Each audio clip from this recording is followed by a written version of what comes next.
আমারে দোয়া করেন আম্মাজান।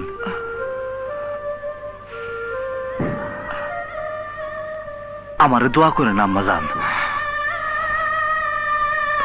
মান্না 1984 সালের 14 এপ্রিল টাঙ্গাইলের কালিয়াতি উপজেলার এলাঙ্গায় সৈয়দ মোহাম্মদ আসলাম তালুকদার নামে জন্মগ্রহণ করেন।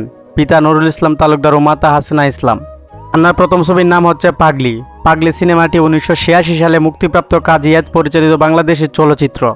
তার অভিনীত উল্লেখযোগ্য চলচ্চিত্র হল কাশেম মালার প্রেম, দাঙ্গা, তেজি, শান্তকন মাস্তান, আম্মাজান, কষ্ট, বর্তমান, আব্বাজান, স্বামী স্ত্রীর যুদ্ধ, বীর সৈনিক, মায়ের মর্যাদা, কাবলিওয়ালা, পিতামাতার আমানত, শ্বাসঘর ও অবুজ শিশু। পাশ করে ঢাকা কলেজে স্নাতকে ভর্তি হন। ব্যক্তিগত জীবনে মান্না তার কর্মের শুরুর দিকে সহ অভিনেত্রী হিসেবে শিলি খাদিরের সঙ্গে বিবাহ বন্ধনে আবদ্ধ হন। সে চলচ্চিত্র অভিনেতা ও প্রযোজক। সুপারস্টার হিরো মান্না 24 বছরের কর্মজীবন 3 শতাধিক চলচ্চিত্রে অভিনয় করেছেন। তাকে ডালিউড সোনালী প্রজন্মের সর্বশেষ মহানায়ক ও মেগাস্টার বলা হয়। ডালিউড সিনেমায় দীর্ঘ সময় জনপ্রিয়তার দীর্ঘ অবস্থান ধরে রাখা রাজ রাজ্জাকের পর ডালিউড যুবরাজ মান্নার অবস্থান। এত ফল কেন? আম্মাজান, আম্মাজান, আমি আনছি। নবাব কইছিল আপনি ফল আনতে কইছেন।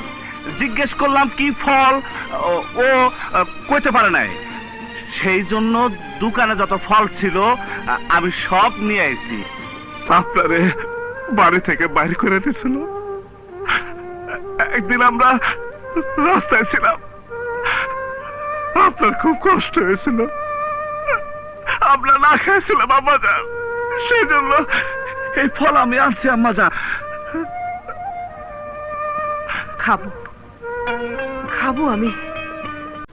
তার অভিনীত আম্মাজান চলচ্চিত্রটি বাংলাদেশের সর্বোচ্চ ব্যবসা সফল ও জনপ্রিয় চলচ্চিত্রের মধ্যে অন্যতম। তিনি বীর সৈনিক চলচ্চিত্র অভিনয়ের জন্য সেরা অভিনেতা বিভাগে জাতীয় চলচ্চিত্র পুরস্কার এবং আম্মাজান চলচ্চিত্রের জন্য মেরিল প্রথম পুরস্কার শ্রেষ্ঠ অভিনেতার পুরস্কার অর্জন করেন।